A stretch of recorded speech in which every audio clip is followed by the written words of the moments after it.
Sir doctor గారు యాక్చువల్గా ఈ మధ్య కాలంలో గ్యాస్ ప్రాబ్లమ్స్ అనేవి విపరీతంగా పెరిగాయి యాక్చువల్గా. ఎక్కడ చూసినా ఎవరో ఒకరు పోయి మెడికల్ షాప్కి వెళ్ళి ఒక ట్యాబ్లెట్ తెచ్చి వేసుకొని పని కానిచ్చేస్తున్నారు. ఇట్లా డాక్టర్ని కలవకుండానే చాలా కాలంగా యాంటాసిడ్స్, ముఖ్యంగా ఈ గ్యాస్ ప్రాబ్లమ్స్కి, అసిడిటీకి సంబంధించి ట్యాబ్లెట్లు వాడుతూనే ఉన్నారు. ఏళ్ల తరబడి వాడుతున్న వాళ్ళు ఉన్నారు.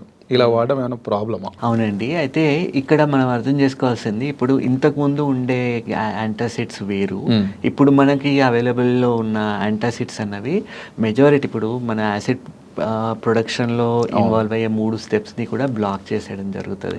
సో దీనివల్ల ఇప్పుడు చాలామంది ఏం చేస్తున్నారు, ఇప్పుడు బయటకు వెళ్ళి పార్టీకి వెళ్ళాలి, ఓ యాంటాసిడ్ వేసుకొని వెళ్ళిపోతున్నారు. లేదు, చాలామంది ఇప్పుడు నా పేషెంట్స్ వచ్చి చెప్తున్నారు, సార్ ఇవాళ రాత్రి నేను మందు తాగేది ఉంది, సో దానికి ముందు ఈ టాబ్లెట్ వేసేసుకొని వెళ్ళిపోవచ్చా. సో ఇట్లా చేస్తున్నప్పుడు ఏమవుతుంది, ఇవి 3 మెకానిజమ్స్ని బ్లాక్ చేసి యాసిడ్ అన్నది కంప్లీట్గా సప్రెస్ అయిపోతుంది. సడన్గా ఏమవుతుంది, ఒకటేసారి 2 రోజుల తర్వాత ఒకటేసారి మళ్ళీ అన్ని యాక్టివేట్ అవుతాయి. సో ఇప్పుడున్న అసిడిటీ కన్నా రిఫ్లెక్స్ గ్యాస్ట్రైటిస్ ఇంకా ఎక్కువ సివియర్గా అటాక్ అయ్యే ఛాన్సెస్ ఉంటాయి. అట్లా అని ఇంకొకటి ఏంటి, చాలామంది అసలు అది డైలీ విటమిన్ టాబ్లెట్ లాగా రోజు పొద్దున్న లేవగానే వేసేసుకుంటారు. సో దీనివల్ల మళ్ళీ తుంటెముకలు డ్యామేజ్ అవుతున్నాయి, కిడ్నీలు డ్యామేజ్ అవుతున్నాయి. ఒక్కోసారి ఫ్రాక్చర్ అయింది అంటే అది ఇంకా 6 months దాకా ఈ ప్రాసెస్ నడుస్తుంది.